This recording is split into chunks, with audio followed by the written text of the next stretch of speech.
नमस्ते और स्वागत है। क्या आप एक शानदार कहानी सुनने के लिए तैयार हैं? आज हम एक नया अध्याय नंबर 11 के बारे में बात करेंगे।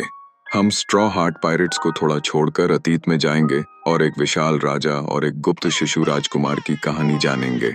यह एक बहुत रोमांचक कहानी है जिसमें एक ऐसा नायक है जो न पूरी तरह अच्छा है न पूरी तरह बुरा। हम पता लगाएंगे कि वह इतना महत्वपूर्ण क्यों है। तो शुरू करने से पहले लाइक और शेयर करें ताकि आपके दोस्त भी इस कहानी को सुन सकें। अब चलिए शुरू करते हैं।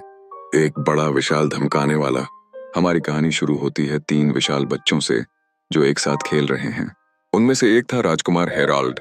वह एक खास तरह का विशाल था, एक प्राचीन विशाल। प्राचीन विशाल क्या होता है? एक बहुत बहुत बहुत बड़ा विशाल सोचिए। अब इतना बड़ा विशाल सोचिए कि बाकी विशाल उसके सामने छोटे छोटे कीड़े जैसे लगें। यही था हेराल्ड। वह बहुत ताकतवर और मजबूत था, लेकिन हेराल्ड एक बड़ा धमकाने वाला था। उसे लगता था कि वह सबसे अच्छा है और बाकी सब छोटे और कमजोर हैं। वह बहुत अच्छा विशाल नहीं था। बड़ा विशाल हेराल्ड। 3 विशाल बच्चे खेलें साथ में, हंसते खेलते मस्ती रात में। हेराल्ड था एक बड़ा बलवान प्राचीन विशाल, जैसे पहाड़ समान। वो इतना बड़ा कीड़े सब लगें, बाकी विशाल उसके सामने डरें। बोले, मैं हूँ सबसे अच्छा यहाँ, सब छोटे मोटे मुझसे डरें यहाँ। हेराल्ड हेराल्ड बड़ा विशाल पर धमकाने वाला, डराए सबको हाल। हेराल्ड सुनो, अब अच्छा बनो, दिल से प्यारा सबका दोस्त बनो।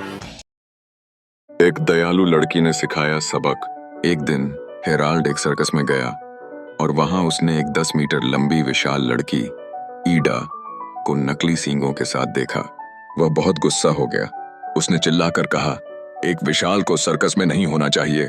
उसे लगा कि छोटे इंसानों ने उसे पकड़ लिया है, तो उसने ईडा को बचाने के लिए शहर को तोड़ दिया। उसे लगा कि ईडा कहेगी, मुझे बचाने के लिए धन्यवाद। लेकिन ईडा ने ऐसा नहीं कहा। उसने हेराल्ड को डांटा। उसने कहा, मुझे यहाँ काम करना पसंद है। जब मैं खो गई थी तब ये लोग मेरे साथ अच्छे थे। तुमने उनका शहर तोड़ दिया। तुम्हें माफी मांगनी चाहिए। हेराल्ड को छोटे इंसानों से माफी मांगने में घमंड आया, लेकिन ईडा ने उसे एक जरूरी बात समझाई। उसने कहा, तुम बस जन्म से बड़े और ताकतवर हो। तुमने इसके लिए कुछ नहीं किया। ताकतवर होने का मतलब है कि तुम्हें दयालु होना चाहिए और दूसरों की मदद करनी चाहिए, न कि चीजें तोड़नी चाहिए। हेराल्ड को आखिरकार समझ आया। उसने अपने विशाल दोस्तों से कहा कि शहर को दोबारा बनाने में मदद करें। उसने सीखा कि चीजें तोड़ना आसान है, लेकिन उन्हें बनाना और बढ़ाना ज्यादा मुश्किल और बेहतर है। एक अच्छी विशाल लड़की ईडा एक दिन हेराल्ड एक तमाशा देखने गया। वहां उसने एक विशाल लड़की देखी जिसका नाम था ईडा। वह बहुत अच्छी थी, सबसे प्यारी विशाल लड़की। हेराल्ड को गुस्सा आया। उसने कहा, एक विशाल लड़की को तमाशे में काम नहीं करना चाहिए। उसने गुस्से में शहर तोड़ दिया और बोला, ईडा, मैंने तुम्हें बचा लिया। लेकिन ईडा ने डांटा, तुमने क्या किया? शहर तोड़ना गलत है। ये लोग मेरे साथ अच्छे थे, उन्होंने मेरी मदद की। तुम्हें माफी मांगनी चाहिए।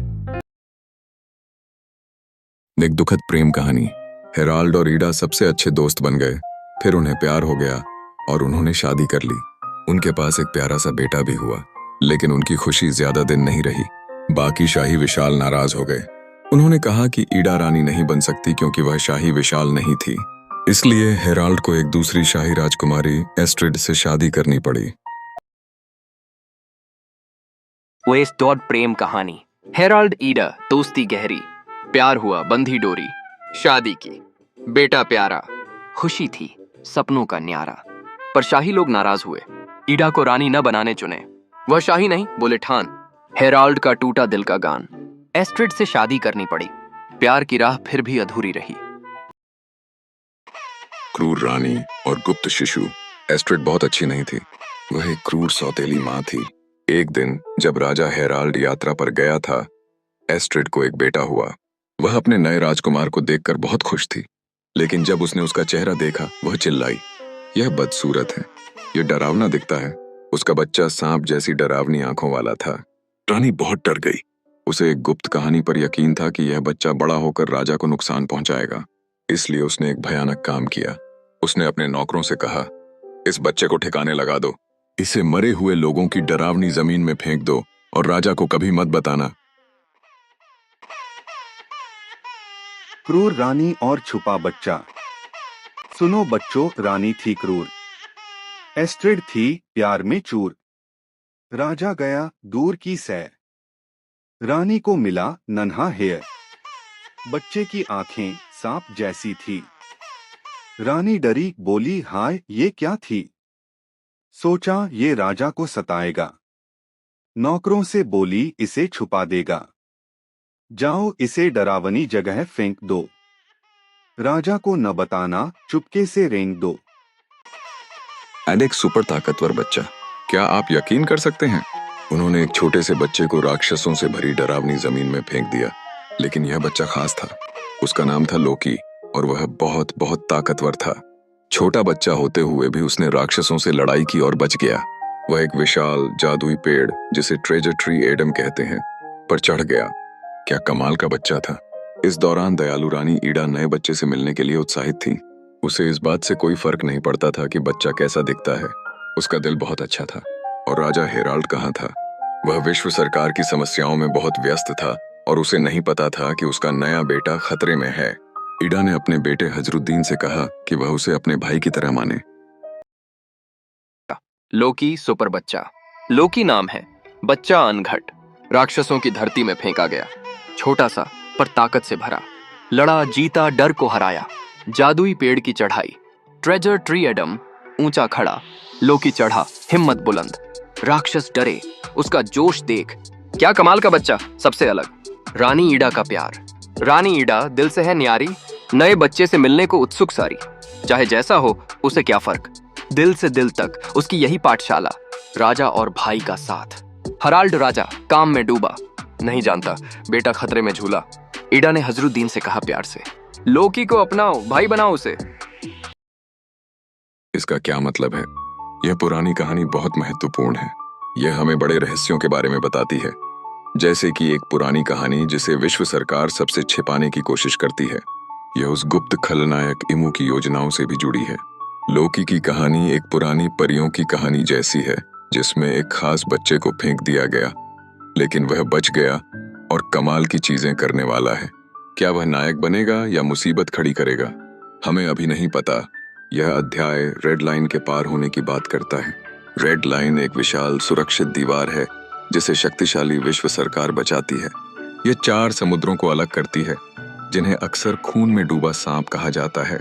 ईडा, जो साउथ ब्लू से एक विशाल थी, किसी तरह इस विशाल दीवार को पार कर गई, लेकिन उसे नहीं पता कि यह कैसे हुआ।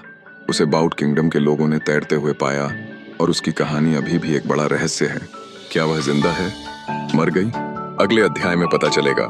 मजेदार बात, ईडा एक विशाल है, लेकिन केवल 10 मीटर लंबी है, जो अब तक की सबसे छोटी विशाल है। उससे पहले इम्पेल डाउन की मोली 12 मीटर की थी।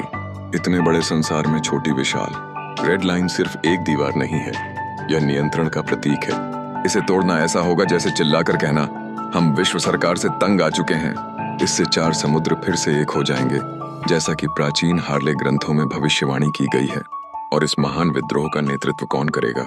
कोई और नहीं बल्कि लफी, जो सूर्यदेव निक्का की इच्छा को आगे बढ़ाता है। तैयार हो जाइए, क्योंकि यह साहसिक यात्रा और रोमांचक होने वाली है। सुनने का शुक्रिया। क्या मस्त कहानी थी।